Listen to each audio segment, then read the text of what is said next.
You have to be really consistent. And not just CEOs, but like fund managers, just like generally successful people. And you kind of feel like you're interacting with a script rather than the real person. And that worries me because when life or your business throws something unexpected at you, you can't respond with a script.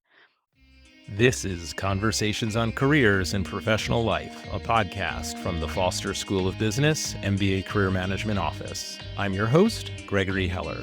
On each episode, I talk with guests from faculty and staff to students, alumni, and business leaders about the skills and strategies that can help you design a professional career that you're happy with. This episode was recorded live at Pacific Northwest Climate Week in 2026 in front of an audience at the Foster School of Business on July 16th at Founders Hall, the most sustainable building on the UW campus. I sat down with 5 climate tech investors who live, work, and invest right here in the Pacific Northwest and beyond. Gabriel Scheer of Elemental Impact, Jonathan Azoff of Snowcap, Susan Su of Toba Capital, Ben Idelson of Step Change Ventures, and Christine Boyle of Burnt Island Ventures. We get into where the money is actually going in climate tech this year, why Seattle still lags Silicon Valley on venture dollars despite sitting on enormous wealth, and what these 5 investors are really evaluating when they meet a founder. A lot of it applies directly to your job search as well. Let's get into it on this episode of Conversations on Careers and Professional Life. Today, for the State of Climate Tech VC in the Pacific Northwest and Beyond 2026 round table, you'll just have to imagine the round table in front of us. I'd love to see a show of hands. Who has been to one of the Climate Tech VC panels that has happened? There's been one every day this week. I've been to a couple of them already. You've been to them already. Okay, great. So now we know we have to break a little bit of new ground. We do luckily have one person on this panel who has not spoken yet at Pacific Northwest Climate Week, and I'll have the opportunity to introduce him in just a moment. So we're going to do things a little bit differently with introductions. If you've been to panels, oftentimes the moderator introduces all the panelists and it takes like 10 or 12 minutes. I've sent you all the bios of this esteemed collection of investors. So what we're going to do is we're going to introduce each other the way you may have introduced your neighbor to your neighbor on the other side or behind you. And it's my true pleasure and privilege to introduce my good friend, Gabriel Scheer. Gabriel works for Elemental Impact, where he's been for the past couple of years, and he focuses on transportation, energy, water, data centers, and the built environment, buildings like this. Before working at Elemental, Gabriel worked on the team that brought us Lime bikes and Lime scooters. And we go way back to when he was working for Zipcar and started Green Drinks, which is actually happening this evening in Pioneer Square, even though it's gone through a bunch of evolutions. So Gabriel, welcome to Conversations on Careers and Professional Life. Thank you. And with that, I will introduce Jonathan Azoff. Jonathan, sitting next to me here, is a founder, a builder, an investor, currently GP at Snowcap, which is a fund that I think in a lot of ways epitomizes Jonathan, which is to say endlessly curious, building and tinkering. If you need a watch repaired, this is your guy. If you need to think about how to build something from a foundational level, probably this is your guy. And if you want to talk for hours about any arcane thing and have someone endlessly curious to go deeper than you, this is probably your guy. Wonderful friend, and very glad to have you here in Seattle, a true ecosystem builder and community builder, Jonathan from Snowcap. Thank you, Gabriel. That was very sweet. Well, I get to introduce my good friend, Susan Su, who, if you've been to those VC panels, you might notice she's been a killer moderator. She's also a very sartorial person wearing the fine blue camise with cats, avec cats. Susan, I got to meet Susan actually after I moved here to Seattle 5 or so years ago. And when I met Susan, she was and still is helping out Toba Capital, which is a family office and investor, and she helped develop their climate investing thesis and practice. On top of that, Susan is also the host of Climate Money, a podcast about climate and investing and all the esoterra that comes with it. I've learned many things by listening to Susan speak about money and climate, like the PE ratio or debt, most recently on a panel she did. And I often think about Susan a lot when I want to bring the smartest person in the room in on practically any topic that intersects money and climate. So I deeply appreciate Susan. Yeah, I'll let her go next. I appreciate you for showing me the bakeries. Yeah, this is what John knows as bakeries in Seattle. So it is my great pleasure to introduce Ben. Ben is an incredibly impressive person as the co-founding GP of Step Change, an early stage venture capital fund based right here in Seattle, through you. And I is in LA. That backs ambitious founders building software to accelerate energy abundance and rebuild critical infrastructure. So really, really important things. But I think what's really easy to overlook is that Ben is actually a founder. This is your third go around as a founder. You're founding a VC fund and media company this time. So you do these like 4-hour incredible deep dive podcasts. That is my second favorite after the Fall of Empires. I don't know if the Fall of Civilizations podcast. Has anybody listened to that one? They're like 2 to 4 hours. Similar deal, but this is about energy transition. So a little bit different. And Ben previously sold a company to Google and another company to Stripe, which is why he has been at Stripe and Google. And we actually overlapped at Stripe. So Ben and I have lots of different things that we have in common. And he's also very famously known as Climate Papa. Has anybody heard or listened to the Climate Papa podcast? This is Climate Papa. Climate Mama is here too. Sorry. Sorry to call you out.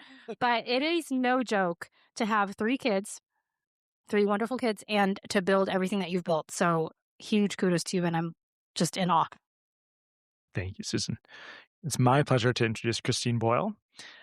We, I think, met maybe at some climate dinners maybe a year or 2 ago. And every time I get the chance to sit next to her at a dinner, at a gathering, at an event, I just learned so much. And I'm always like, I'm thinking about how I want to introduce her as just like my favorite person to be seated next to at anything. And in the climate ecosystem, there are generalist folks like some of us, but very importantly, there are folks that go extremely deep on one particular topic. And Burnt Island Ventures, that Christine's a partner at, goes deep on water. And water is important. And so we're very, very lucky to have her in the Seattle ecosystem. And anytime I ever see a deal that touches water, she's always my first call. And it's just a pleasure to be her friend and hopefully future co-investor in multiple deals to come. Oh my gosh. Blush.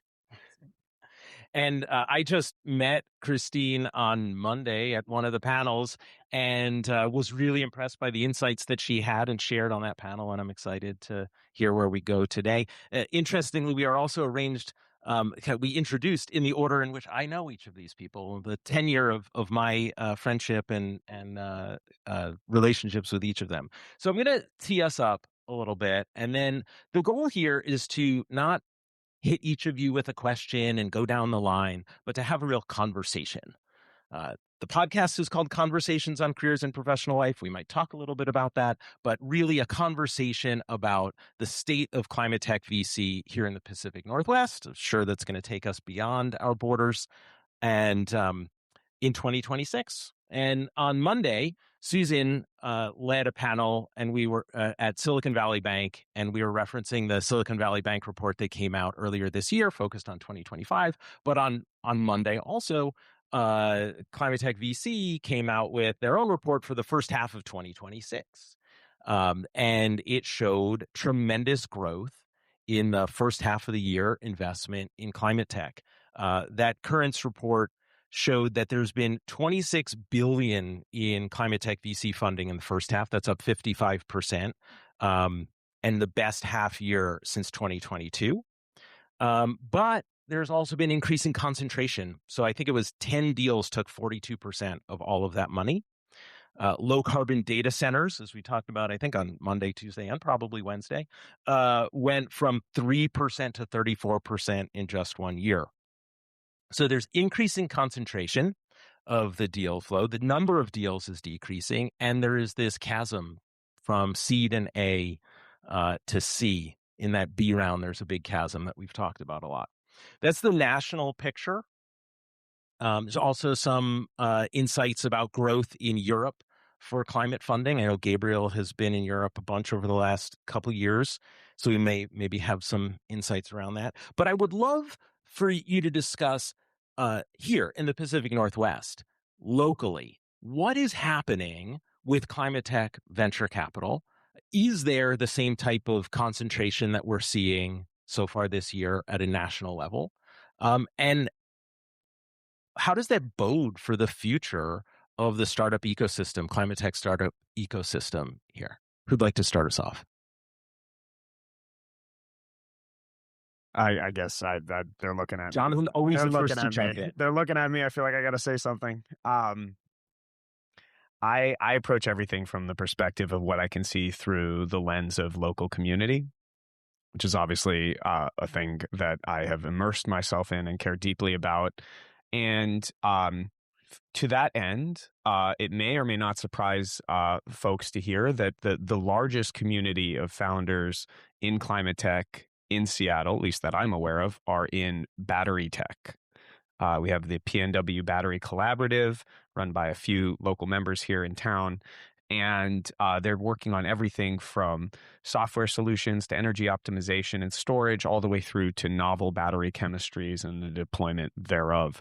And they are underpinned by almost like a sort of shadow of Group 14 and some of these larger battery players that, I spent 20 years in Silicon Valley, and I watched this cycle of founders exiting and then funding the next generation of founders. And for whatever accident of history, batteries seem to be in that zeitgeist and following in that model. So I think if I were to answer the question about what are we seeing here in climate tech in the Pacific Northwest, I would lens it through what are people spending their time in, and batteries do seem to be the flavor du jour right now. All right. Anyone have a contrary opinion to that? In addition to batteries, anything else that's Well, Greg, were you talking about companies or were you talking about capital? companies and maybe sort of industry niches that are really sucking up a lot of the funding? Yeah. Is there a concentration? I mean, yeah, I think the most obvious one is nuclear, is Yeah. Helion, is the rounds that have been Yeah. raised. And I think it's great to be known for something, so like to the extent that those companies can be successful, grab headlines nationally, raise multi-$100 million rounds, then, it brings attention and it brings literally people and visitors from outside of the region to come and take meetings, and it brings capital that will eventually flow, I believe, to other categories as well. So if you're in nuclear, great. If you're not in nuclear, also great. We should be really thankful that they're able to break ground in that way for us. I think I bristle a little bit at the framing that it's kind of sucking up as though it's a zero sum perspective. And when there's these large growth rounds, the funds that are participating in those are not the same funds that would help the pre-seed or seed or even Series A ecosystem that we need. So there's a little bit of a kind of just a different time horizon, I think, to capital. And I think there's also a different time horizon to these ecosystems.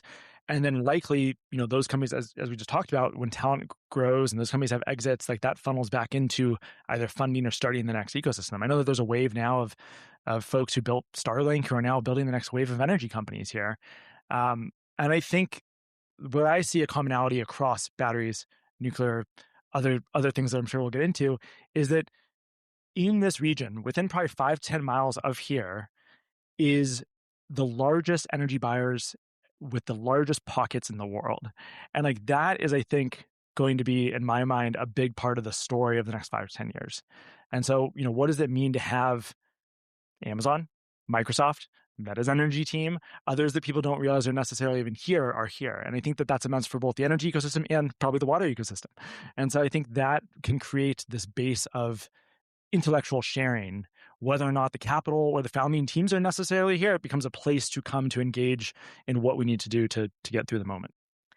Oh, I founded a company and I did all of that, a water tech company. I'm very reliably go back to water. So, but I did that in Silicon Valley, and I think I did it for a reason. I had access to like top software dev talent and access to capital. And I'm from Seattle. My family's been here since the early 1900s. Like I have this long history here, and the feeling I got, and I wouldn't say it's terribly different today, is there's a lot of cool startups here. There's some good water tech startups such as Aquaga and Membrion, but it's mostly corporate tech. Like that's more of the like employment centers at the very least here: Amazon, Microsoft, Meta, Google, etc. And that means that they're filled with engineers. And I think that there's like on the capital side, there's a more risk averse nature because of the de-risking nature of even learning to be an engineer. And so you're filled with all these engineers, and engineers aren't necessarily going to be the biggest risk takers when it comes to investing in VC. And I'm just always wondering like why culturally Seattle remains number 6 across America for VC dollars spent. It's 2.3%. Silicon Valley is 41%, and then Boston, New York, and we're number 6.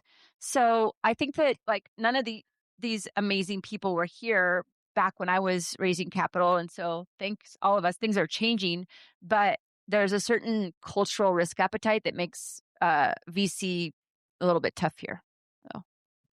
So And true. I would say we do have, I mean, the 5 of you and we have more, right? So is it changing? Is that risk appetite changing, do you think? Actually, I have a question for everybody here Yeah. because I think this is a really, really good point. There is so much money here. The concentration. Do y'all know Mercer Island is like the wealthiest zip code in the United States? It's more than Bel Air. It's more than Manhattan. It's Mercer Island, and it's so quiet. And it's like, the stealth wealth thing. And there's so many people that have all their RSUs vested from decades of hyper growth across Amazon, Microsoft, and other companies. And it doesn't recycle back out into the community the way that it does in the Bay Area. So you and I both went to Stanford. I stayed in the Silicon Valley when I was in my 20s. And a very common phenomenon is like that first bit of disposable income you get, you're on AngelList, you're investing $5,000 into somebody's startup. Accredited? Sure. You take on your own risk. And it is very common to see people practicing investing, not as investors, not as institutions, but as individuals. And we just don't have that here. We have E8, which is an incredible angel network, and E8 has been here for decades and they've been really active.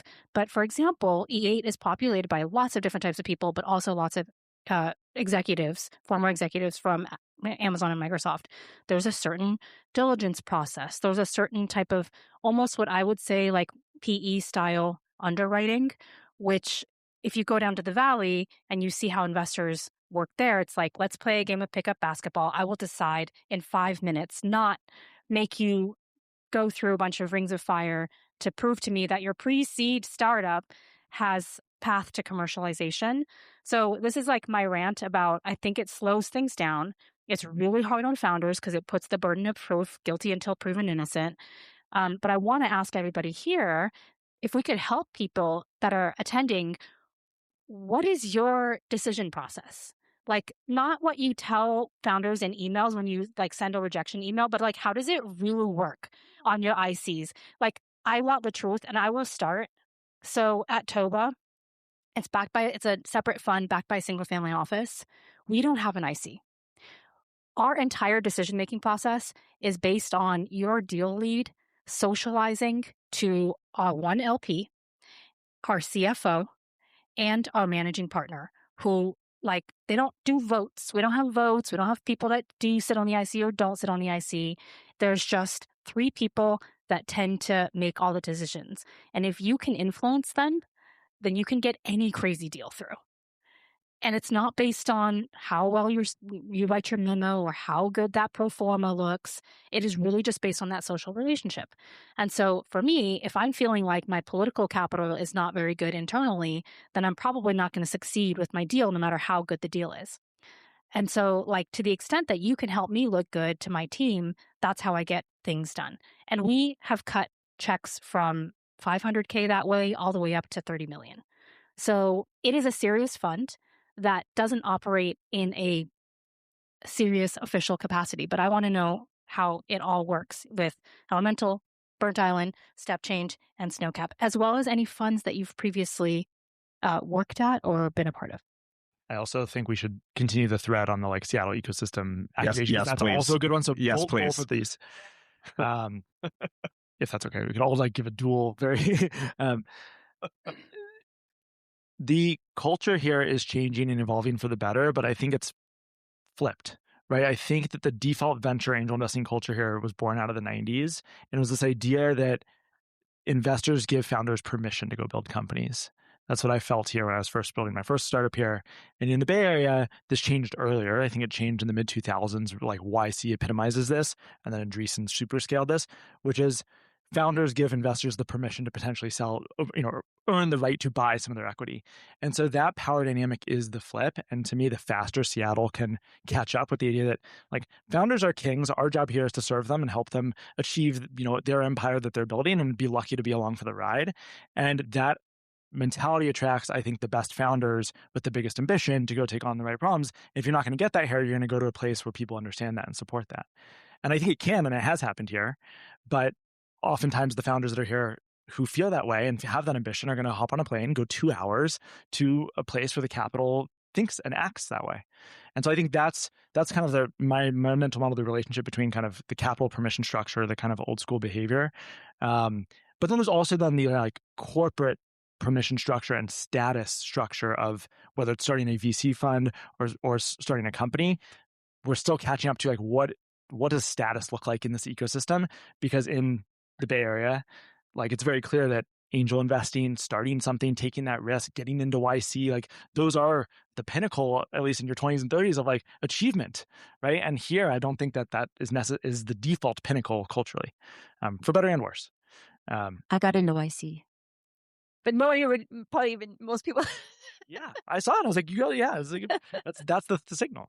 Maybe we do this and then we come back to the investment. Okay. I have a quick thought. I agree with what you said in terms of a lot of our risk tolerance or lack thereof in Silicon Valley, definitely. And it's a place to compare against because it's easy and it's obvious, and 41%, right, of the VC comes out of Silicon Valley.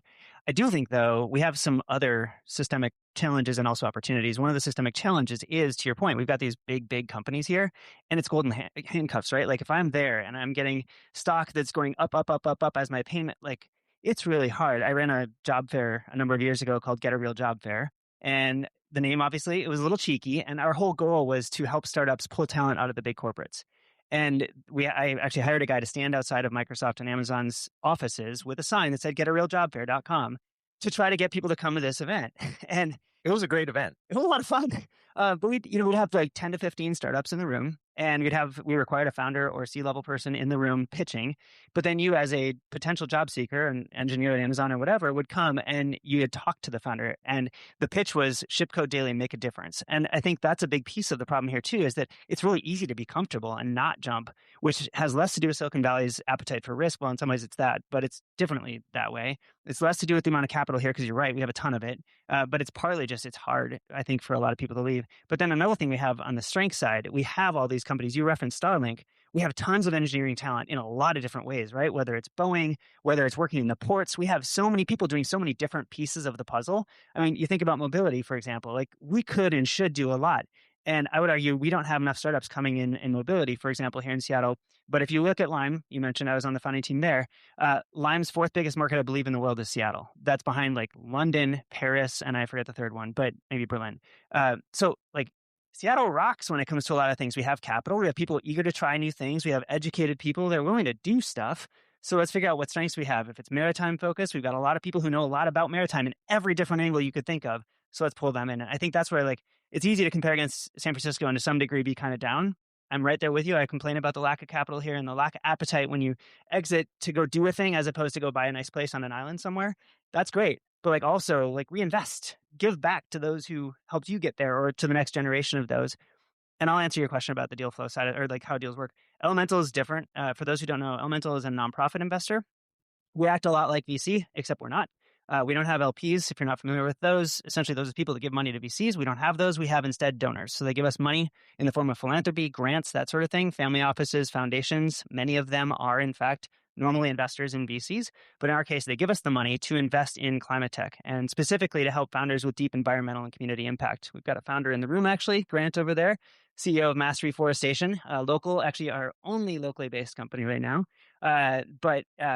But yeah, our process is a different process than most. And I think you know a little bit about it. But essentially for us to fund you, you have to apply. And then we have a couple of month diligence process. I'd love to say it's a couple, meaning two. In reality, let's shoot for 3 is probably more realistic. And right now we've got a big initiative around data centers that takes a little more time to explain. I can get to that later if it's useful, but that's our process.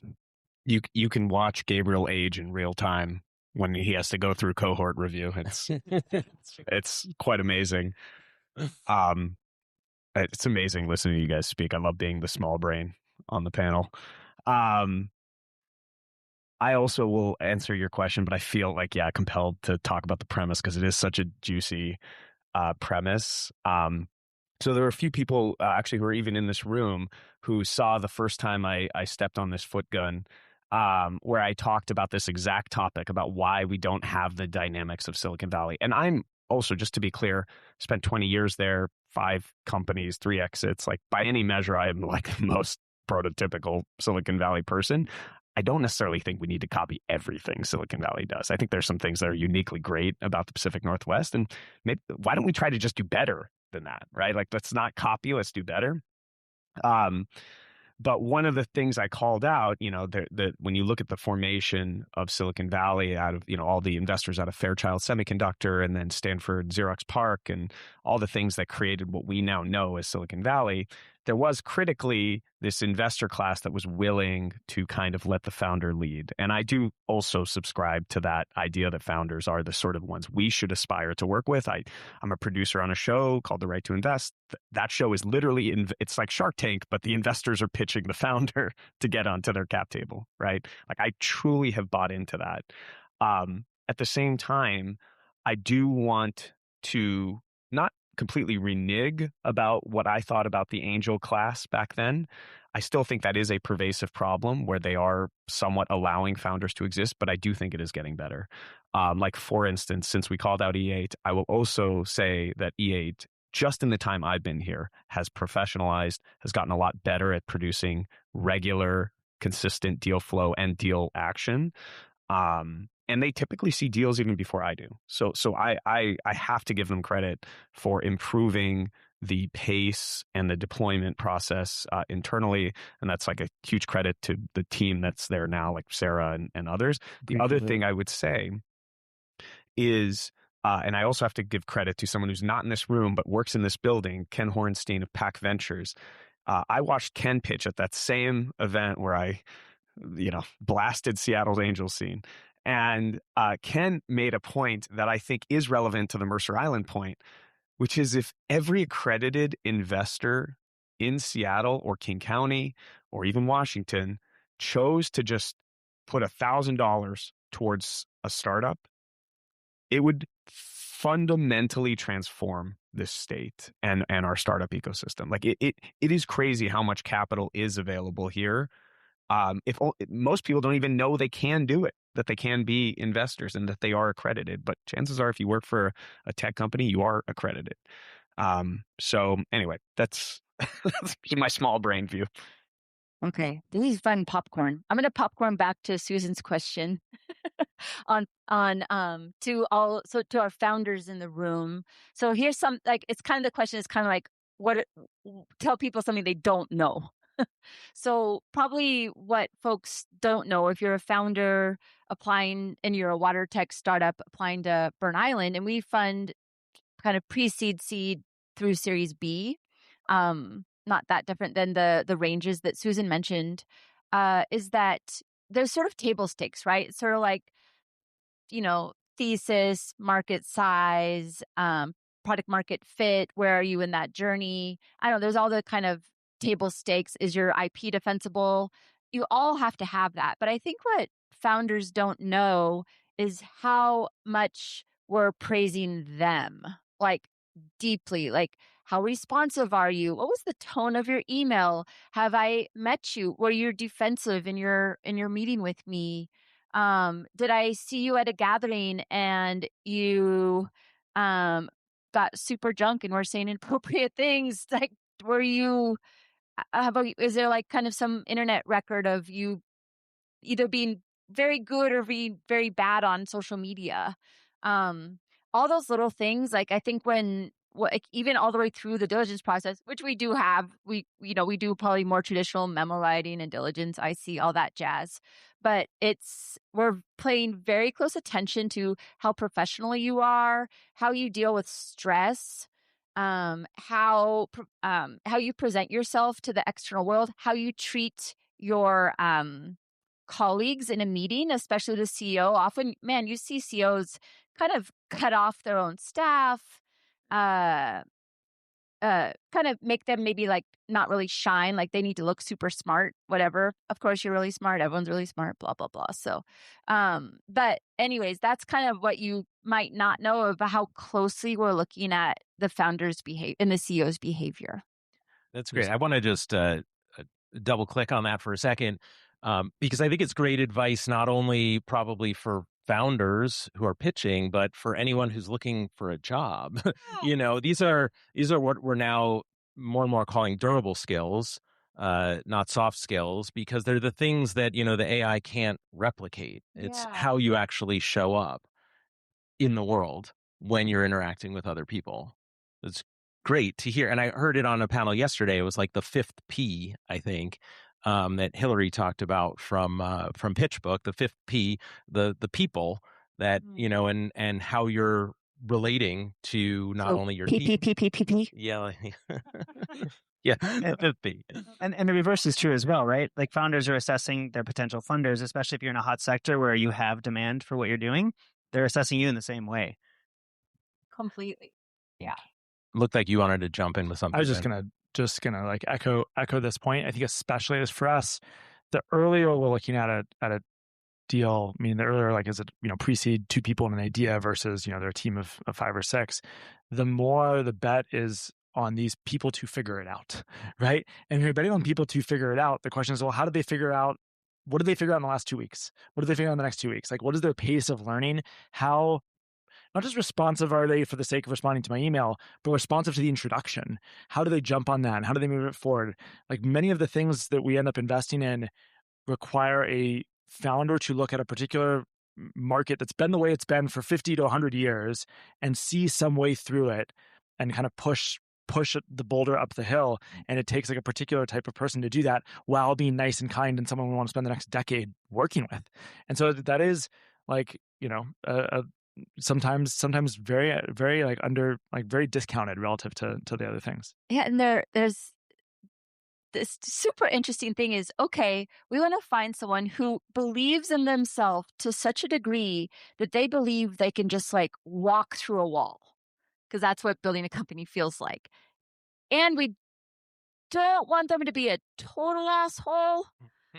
But can you walk through a wall if you're not a little bit of an asshole? And what does that math look like?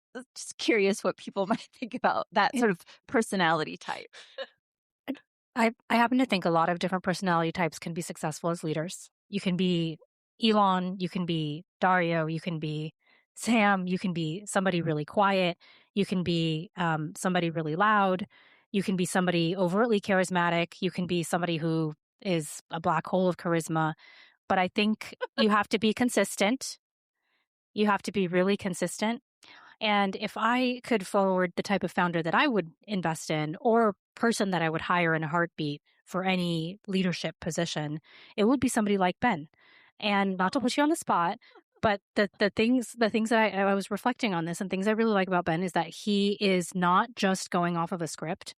I have invested, and I know many great CEOs who, because they have to repeat what they say so many times to so many parties, they like forget who they've told things to, and not just CEOs, but like fund managers, just like generally successful people. And you kind of feel like you're interacting with a script rather than the real person.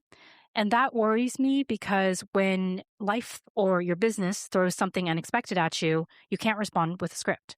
So when I talk to Ben, whatever it is about, he will pause and think deeply from first principles and give me the answer that comes right then from actual deep reflection, which is really, really impressive to me. Like the ability to take a question and grapple with its realities in the moment is something very, very hard. So, I mean, maybe it goes without saying, but to be a successful founder, I think one of the attributes is that you have to be very, very smart. Okay. And like, it's not like I'm saying smart people are more valuable than that people that have less intelligent capabilities, but like there are people who are very, very smart and know how to be present and know how to engage with intellectual material. That is like, I guess, table stakes, but it shows up in different ways. So this sort of going deep right there in front of you, first principles, being really, really ready for the meeting and being, I guess, well rested enough that you can pay attention and take things on and not just rattle off the numbers that you always say. I would say those are some attributes that could carry you into whether it's an interview for a job or whether it's a conversation with a potential investor. Can I continue the train of reflecting things I like about Ben in the founders that I see? One of the things I like about reverse roast about Ben, that is also I've noticed in founders that I like, is Ben did the hard thing first, not the easy thing. So like Ben's got his Step Change podcast, which once again you should all listen to it. But I've actually had the pleasure of watching Ben and I research these things and like how long it takes, and they pull out these tomes and we'll spend months reading it. Like, I don't know, in the twilight hours while you're putting your kids to bed. I don't even know how you do it. And like, my media consumption habits are like absurd. Like I like Substacks and YouTube videos, and like, it's not good. It's just how my brain works. But Ben will actually go and read the literature. Like, he'll actually go do the work. And when I meet a founder who has those qualities, those sort of like they're comfortable in their own skin and they can give you those first principles answers, it's because they're almost like a professor. They put in the work to actually understand it so that they can apply the core theoretical knowledge to any problem in front of them.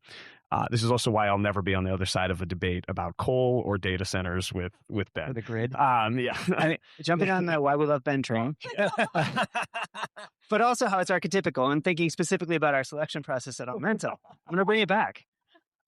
One of the things you've done with the grid specifically with coal, like Ben and I are putting out lots of things without necessarily asking for a thing in return for that. And when we're looking at founders, to get back to your point, Christine, we have, to give context, from August last year till now, I think we've had about 1,200 companies apply for funding from Elemental. We will fund 50 to 20 in a given year. Like, the numbers are just hard, right? And so one of the key things we look for are founders who are giving of their wisdom, their expertise, not necessarily giving in a way that's extractive of them, but rather you're part of a community now. If we invest in you, you're in the portfolio, and we have 165 other CEOs who don't know some of the stuff you know. And so we're looking for founders who will be contributive to that community. That's something Ben has done an amazing job at. It is something we love about you, and it's also a great exemplar of what we look for in a founder when we're looking at companies. I'm going to pitch a startup now because you got all everyone's ready to fund. I'm going to just reflect that back on you, Gabriel, because I think that you and Jonathan too. I mean, I know both of you better than the others, but you embody that same energy as well, and that generosity. You'll take a meeting with anyone. You'll share what you know, without any promise of remuneration later, maybe to a fault, right? But I think it is really important, and I think it maybe is something that actually also sets the Pacific Northwest apart from other places, is that there isn't the same kind of, I don't want to tell you what I'm my secret sauce, right? I'm going to keep this to myself. But there is that sort of sharing, that collaborative spirit. At Foster, we say better together, better tomorrow. I think it kind of comes from something that's, maybe in the water in Seattle. I think that's spot on. And we're very, very lucky here to have that kind of cultural undercurrent. You walk into 9-0, which John has helped come to Seattle, and you immediately feel that everyone's trying to figure it out together and help each other. And that's unusual. Venture by default is a sharp elbow, can be a sharp elbowed ecosystem, is derived from this concept that like you're fighting for allocation and the deals that matter. And I've particularly, I think climate in general benefits from a little bit more collaboration by default, but climate in Seattle is like the most collaborative work environment I could ever imagine. I also think back to Gabriel's numbers point, like when, and then maybe what founders, I think they realize this, but we look at about 800 deals, maybe 900 deals a year, and it's two of us, and we try and both be on most calls and look at most things together. And so we end up investing in about 2%. And so it means by default, we're saying no to someone who's working on some part of the climate problem. And we're both doing this to work on the climate problem. And so it's hard. Like we want every person we meet to succeed. We try to be as generous as we can with introductions to others who could fund them or help navigate that maybe like this isn't a venture opportunity or it's not a fit for us for some reason in our thesis. But for founders in the room, I think it just means like it, and I think this is a Seattle thing that I've noticed where people don't realize that like when you think about those ratios, it doesn't mean, kind of be demoralized by the odds. It means you got to pitch a lot of people. And it means that you cannot say who's local only if I want my company to succeed. And I hate to say it because like we all want more things funded and started in Seattle, but I want any founder in this room or listening to this in this ecosystem to succeed first and foremost. And to do that, they need to be as open-minded as they can on the sources of capital that can come. So yes, come meet us first and then have us introduce you to the funds in New York and in San Francisco and in London to make sure that you can launch. There are so many funds out there. It is mind-boggling. Yeah, I have spent 10 years of my career in venture capital. And even to this day, I've been working very hands-on with one of my portfolio companies on a capital formation project. And even to this day, I am discovering not just pockets, but like whole worlds that I didn't know about. And I feel like kind of embarrassed. Like, how did I not ever hear about this fund or nothing? And then they're like, oh, it's a $250 million fund. It's like a pretty substantial. And they've like done quite a bunch of deals. And it's just such a big, big world. And it's very cottage at the same time and quite bespoke. So what I always say, like for founders or even for like people trying to be operators in companies, like you need to get a friend in the business. So whether it's a GP at a small fund that will like take your call, or even just like a friend who works at a venture fund or somebody else that's on a private equity side, just having an actual inside track to how things work, and maybe you can access their PitchBook account or whatever it is, like those things can be very material to your process. Yeah, I have just a quick riff on that, just to double down. Yes, there are a lot of funds. Like I maintain lists and lists of funds, Binders of them, binders full of funds. And there is a truth though about funds, which they are like vehicles. So a firm manages many funds, and often when you think of a VC, you describe them as a fund, but actually they're a company that manages many funds, and those funds have a lifetime. And this is sort of a know your audience argument, but like the existence of a fund is not the existence of funds, insofar as like they may not be ready to invest in you. And if they are not ready to invest, there may be all sorts of reasons they still want to talk to you, and you may desire or not desire to engage with them as a result.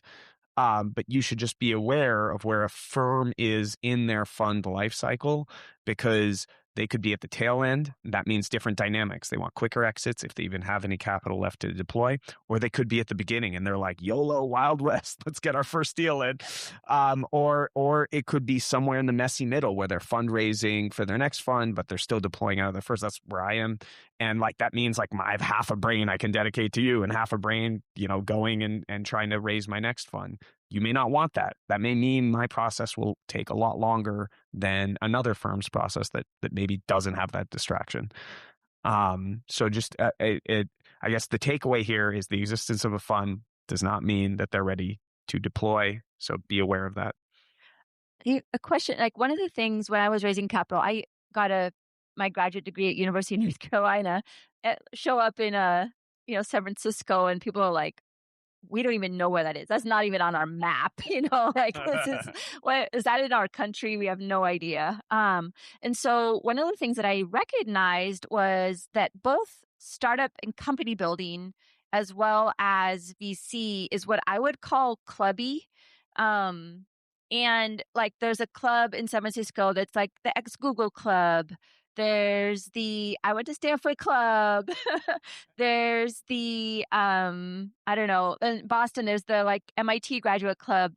And so those are just a few examples.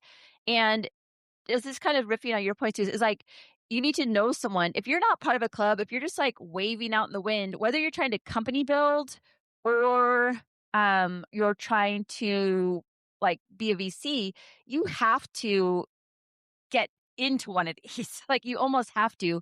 And I was building a company quite successfully, but I wasn't part of a club. And I was like, how the hell do I get access to capital? And that's why I joined Y Combinator. I just sell 10% of my company to Y Combinator just to get their stamp of approval. I didn't need all the stuff like that they offer, the coaching. It was good. I was fine. I love the partners, learned a lot, but I needed a stamp that said, hey, you're credible in the eyes of this community. You're now much more eligible and high likelihood for investment. So I guess the question I have for us is, what is that here? What are our clubs? Well, can I take this? I love. Okay, so I'm a very Field of Dreams person when it comes to this. Like, I always assume I'll never get into a club, so I always make clubs. I wouldn't want to be a member of any club that would. Exactly. I have my own clubhouse. You could, yeah. And 9-0 for sure in the climate tech community before that is very much a manifestation of that idea. And just to give you a sense of how that club creates those club dynamics, 9-0 has a program right now called Give, Get, Get, where if you give them your list of investors, they'll give you the aggregate list of all the investors that they've gotten from every other founder and investor. And apparently that program has blown up because they also operate in Silicon Valley. So they have all those investors too. And so once again, just having the name of an investor is not a guarantee, but I just it's a club dynamic that I thought was really useful for anyone who's in that club. Yeah. And I would say actually having a list is one thing. That's a lot of names. Having a person that trusts you recommend you into whatever club they're a part of is, to me, the key. Like, if Susan calls me and says, you got to look at this company, I'm going to look at that company full stop because I trust her. And that's the entree to the club, as it were, in a way that is different from just a list. I give out lists to a lot of my companies, but then what I ask for them is, tell me who you actually want to talk to, and I'll make that introduction, because that's where the rubber meets the road. To say also from a career perspective, because I think we're talking a lot about fundraising, but I'm always shocked how many people who are looking for a job and they have a criteria and they're really smart and they're talented and they go into the process, and I catch up with them and they're like, yeah, I applied to all these jobs and I'm hearing back from some and some of them in the process for it. And I'm like, and that's the whole story. Like, it's just the outbound, like, I'm going to send my application through, not like, hey, who can you introduce me to? Let's sit down and go through your network. So it's back to having a friend that brings you in.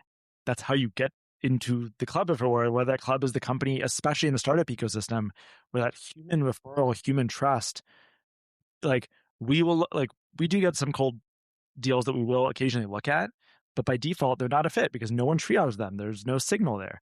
If anyone here sends me a deal, it jumps to the top of the queue. And that's just, that's not necessarily rational, but it's like deep human psychology and kind of efficiency and pattern matching that everyone does for anything. And so I think that that's such an important lesson. And so if someone is talented and networked and trying to find their way in, like use your network to go do that. Absolutely. The human referral is increasingly important. And this is going to take us in the direction of AI in a moment. But on the job front, right, the cost of applying to jobs has gone to zero because of AI. I assume that on the pitch front, the cost of making a pitch for someone has kind of gone to zero because they can use AI and it's not going to work, right? So to find the good deals or the good candidates, you're going to trust the person who knows that person, right? Or they're going to submit a deck that doesn't look like every single other Claude deck that I've seen in the last 6 months. These Claude decks. I mean, I'm not saying I use Claude, I use ChatGPT, I use lots of tools, but like you can't you can't just produce it and send it. You need authenticity and your own intellectual ideas and frameworks. If you don't have that authenticity shining through, whether it's for a job, an interview, an email, you're not going to make it in this environment. So. Also differentiation. I agree on the Claude deck front, but I think founders underestimate how many companies we've seen like your company by the time you're meeting us. And I would take a napkin with just your differentiator on it over another deck, because I need to very quickly ascertain in the limited time I have to look at your deal, like, why you and why is this different than the 15 other versions of this that I've seen? I think we at least as founders, dramatically underestimate that. And as investors, we filter very quick for that. I'm keeping an eye on time. There is a topic that I want to address. I want to get back to the hyperscalers that are all around us and energy, because that was the news of this first half of 2026 report. And, right now, maybe things look like it's up and to the right, but what happens if the hyperscalers stop buying? What does that do to the capital that is currently invested in a lot of these energy and data center companies if that bubble pops? And there's one little historical thing, and Ben might be the only person on the panel who would know about this because of the grid episode, but it's the whoops deal from the 60s and 70s here in Washington. And that was the WPPSS nuclear deal that was the largest municipal bankruptcy or default, I should say, at the time. 5 nuclear power plants that were going to be built, only one of them got built because demand wasn't there, right? So now it's not the munis that are over a barrel with that investment, it's the VCs. What could that do to the ecosystem? I'll just throw a quick thought in there, which is that right now it's data centers, and that bubble may move or pop or whatever. But we're electrifying everything, right? So whether it's EVs or whatever else, is just a trial run for what's going to happen over the next X number of years. It happens that there are 4, 5, 6, depending on how you look at it, companies that have very deep pockets and very high level of urgency and speed. But I think this is just the trial balloon for what does the grid need to look like? How do we fix it? How do we make it work better? And what technologies can we bring to bear to do that? I do think power demand going up is a secular trend. But on the other hand, the payer matters. So hyperscalers have a certain willingness to pay that is supportive of technology premiums that frontier technology demands, because, flash like development costs a lot of money. And so and it's already starting to happen with SpaceX being underwater from its IPO, with OpenAI delaying its IPO until next year. As that starts to change, I won't say pop or deflate, but let's just say like the shape of that demand starts to change, we're probably going to see some change in multiples. And that's definitely going to come back to bite venture capital, which at least in the last 6 to 9 months, probably has been overpaying in order to chase velocity. That it's the velocity piece that may or may not actually come true. Of course, cooling, transportation, general grid hardening, electrification, like all of that stuff is still going to happen, but utilities are not going to pay for like your super fancy fusion facility that's still 10 years away. Yeah. I mean, we're entering this whole period after what was actually a really unusual period. So this is actually back to normal from a grid growth perspective. And that's, I think, the important context. Like, the first grid went live in the late 1890s in New York. And then you had the next 30 years where we started connecting everyone else. And then the wars hit and we need aluminum and there's massive industrialization. And then the 50s and everyone has their, baby boomer house period. And you kind of go from there, right? And that continued basically until the early 2000s. For the first time in the US history, we then had a 20-year period where we did not need more electricity than we did the year before. In fact, some of these years ended up in decline. And part of that was for really positive reasons, like LED lighting. And some of those were made for less positive reasons, like offshoring all of our industrial capabilities. And so what's happened, and happened before the data center boom, to Gabriel's point, was we started to reindustrialize a bit here. We started to shift transportation from oil at the pump to electricity plugged in at your house. And those things were going. And then you had the data centers hit, which brings in this kind of like not irrational, but a different rationality around time to power and kind of pulls it all forward and accelerates what was already happening. And so now, current forecasts like we need 3 times the grid capacity by 2050, which is, on one hand insane, and on the other hand is back to the type of growth most of the US grid history went through. And so the problem is our technology, our actual like poles and wires, the utilities are all coming out of this ossified no growth period where what they did was, repair and just kind of keep the thing running. And we got to, figure out how to navigate this next phase. So I think it will to like the venture story, like create, I think Susan said it very well, like you kind of slow down, reduce the velocity and reduce the kind of some of the innovation bets. On the flip side, there's not everything great about this moment. It's not great that sometimes the fastest answer is gas. And so there's a little bit of like give and take. It would be good if we had a little bit more time to say, this is actually like the most economical, fast way, which is going to be solar and storage and nuclear and the things that we want to see deployed at scale. But it is providing a massive uplift and a massive opportunity to our whole sector in a way that I think like is a generational opportunity.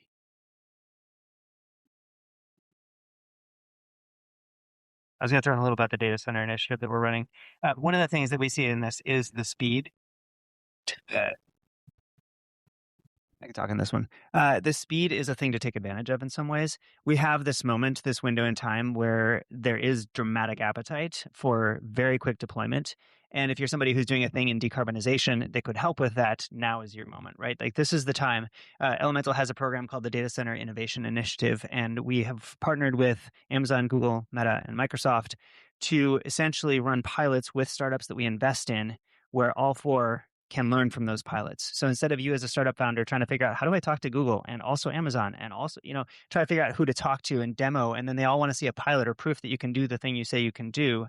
So we're funding that for these startups to then share those results with those companies so they can see, oh, you pour green cement and you did it like this and it works like this. We all now know that. And so now we can choose, do we use it in a data center? Do we invest in you? Do we whatever? But the idea here is to take advantage of this moment and of this appetite, very real appetite for things, and try to do the things that are needed to be done in a variety of different ways. Do your expensive things now. I was talking to the CFO of a portfolio company, and they're about to go out and raise some very large tranches of debt. And we were chatting about different debt providers and cost of capital.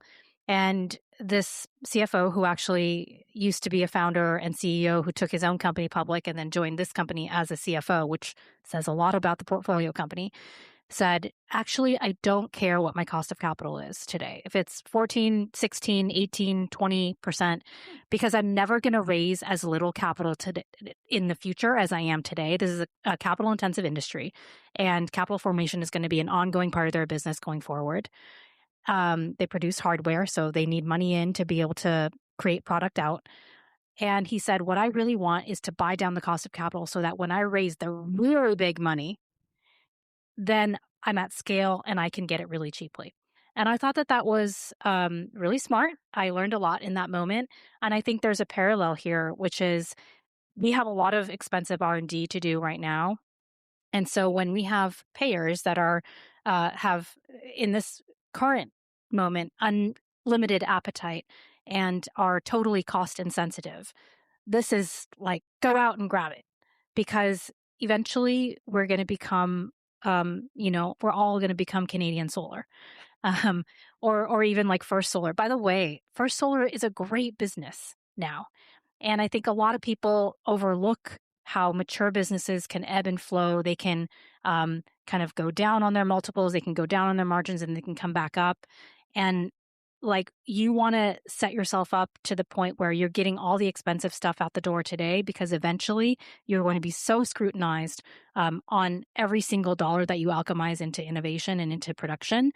And I guess that's a more of a comment for later stages, but just forget what we were even originally talking Well, about. I think it was about the impact on VC specifically, and where my mind went, since you're talking about solar, is I think it was now 2 or 3 COPs ago. Al Gore had a big speech about solar, and he said, I'm paraphrasing, but he said, VC is owed a bouquet of flowers for taking a bath on solar 1.0, because if it were not for that investment, we wouldn't have the sort of levelized cost of solar that we have today, which is to say that solar, when you consider its, overall production relative to fossil fuels and things like that, it is just functionally very cheap. And I don't know, I thought there was something beautiful there, probably foreboding from my own industry, but nevertheless, for humanity, I thought that was a good thing. So perhaps another analogy would be like the dark fiber late in the 90s that made sort of today possible because it was invested, wrote down, and then was still there and available. Yeah, maybe the positive reframe on it is to be bold again, right? Like, VC wasn't always SaaS, crypto, and AI. It in the beginning, it was a guy building computers in his mom's garage, trying to convince companies to buy the first 1,000. And it was semiconductor companies, and it was the very beginnings of the internet, before that was even a thing we now take as all for granted and self-evident. I think we can come back to that, and where there's great risk, there's also great reward. I would have loved to be an early investor in Intel or Amazon. I also think, like, just to connect the dots of that, this moment for the energy sector, like, the ossification just meant that the kind of power structures, the regulations, like, it all just was like locked in place. And so for anything new, whether it's a new idea, a new company, a new model to come in, was impossible.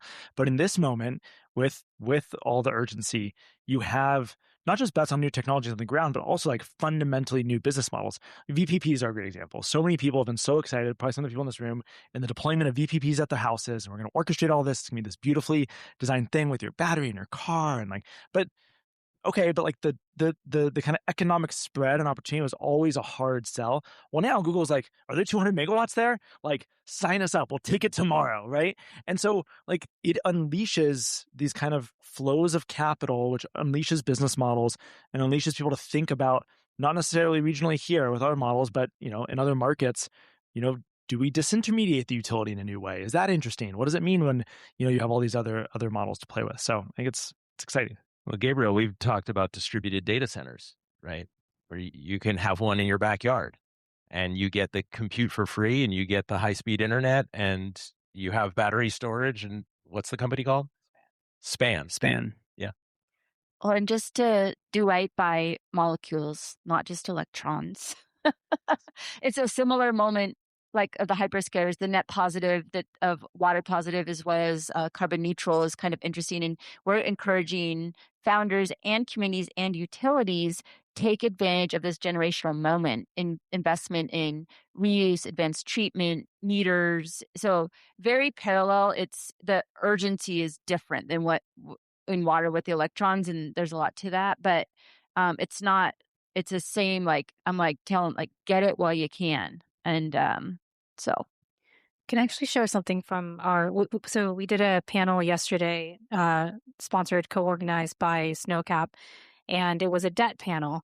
The panelists were the CFO from Regenerative Social Finance, Mark Diaz, and Min Lee from Stifel Bank. And we had the AI question come up, and they had a very, very different answer than what I think most VCs would approach it with. They said, if somebody comes to me talking about AI, or now Span is suddenly a data center company instead of a Powerwall competitor, or like now we're doing data centers in space, I am immediately skeptical. I'm immediately like, now you are definitely guilty until proven innocent. And that's because they're a different color of capital. It is so important to know who you're talking to. Debt is a really, really important part of the stack, even early on. And those people are no bullshit. Like, they actually do underwriting. They have to. And they don't care about your AI hype story. In fact, it's probably counterproductive at this point because of how dominant the narrative is that we are in a bubble and that somebody's going to get hurt very soon. So like, it's probably almost irrationally taking the narrative to the other extreme. So it cuts both ways. And I think, they may not be 100% right about it, but it's certainly the perception is influencing their behavior. So be careful how you use that. Yeah, you probably have a much better framework for this, but like, revenue from your customers is sane, rational at the moment of time evaluation of, is your thing useful, right? And I think debt is the other spectrum of, I'll give you this loan, but my job is to make sure you're going to pay it back over a long period of time. VC is the other end of the spectrum of, what is the potential energy of this thing? What is the potential that this is going to be worth 100x in 10 years, right? And so there's this spectrum of like capital actors that are giving you money for very different purposes. One is upside potential, probability of upside. One is decreased probability of downside. And one is like, you're actually giving me something useful. Of course, the customer is the best source of capital, right? For a lot of reasons, and the most existential. And then these other two should complement each other as needed to scale up the things that are either low risk, because you want to pay back the loans that you have, or inject the unnatural steroid of VC to grow ahead of your time. That's my overly simplistic spectrum. All right, we are coming very, very quickly to the end of our time together today. I feel like we could do this again sometime, maybe before next Pacific Northwest Climate Week. So let's just a quick lightning round to bring it back to the Pacific Northwest. We talked about batteries, we talked about nuclear, we talked about data centers and hyperscalers. But is there some nascent technology or startup that you have seen that you're really excited about? We'll just like call it out. Yeah, in the Pacific Northwest, Cascadia, right? Like, is there something that's really attracting you right now and you're curious about going forward? I don't know how many people. Gabriel has one portfolio company here, right there. Yeah. You've got 1, 2 here? None. Do you have any? I have 3. James in the room from Bioenergy. I'm very excited about how they're doing. But for me, I was gonna say, like, what am I most excited? Just before you said, what company? Yeah. I just think it's the people and the energy and the sense of a community, and the sense it's actually not just founders and VCs. It's, I think, what Gabriel's saying, that like, the ports are here, the energy buyers are here, the city's engaged, the county, like it's small enough you can actually kind of. I've only been here 7 years. I've only been in energy and climate here for like 3 or 4.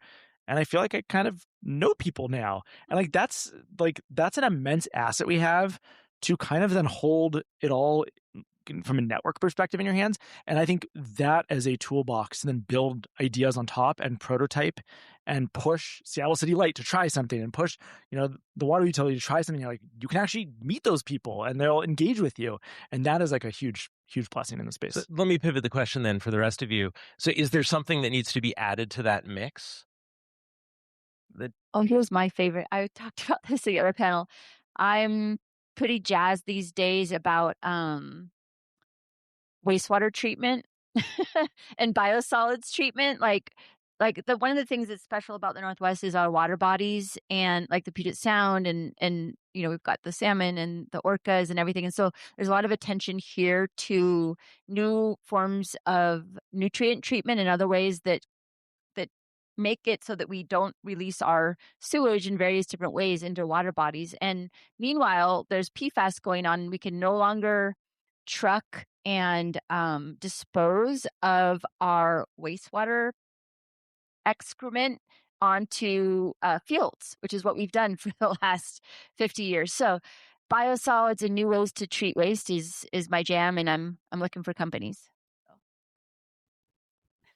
Uh, how do I Follow follow that? I mean, it's just mic drop on biosolids. I do and like human wastewater. waste. I look at wastewater a lot too, so it's good to know that's exciting to you, Christine. So what do I answer? What's missing, or what's Yeah, like what's the one thing that maybe would be catalytic in the Pacific Northwest venture climate tech space? You know, we've got all these great assets we talked about, you know, but is there something that's missing that would just like take us up a couple notches? I mean, I'd appreciate if a lot of the largest pools of wealth here, whether that be the corporate buyers or just the, the wealthy exited founders or executives, would consider their wealth preservation strategy from more than a tax basis perspective, and actually from enough capital can actually influence the tax code here. So like you could also just change how things work by over indexing on what this place can be. I think there's just been a lot of capital flight because of concerns around tax treatment, but it's largely sort of preemptive. It hasn't actually been the case, right? I think a lot of wealth managers right now in particular, which just so everyone knows why I'm talking about this, it's turtles all the way down, right? The wealth managers work with wealthy people to fund funds, and also often to advise angels on investing strategies, and that allocation and decisions ultimately have ramifications.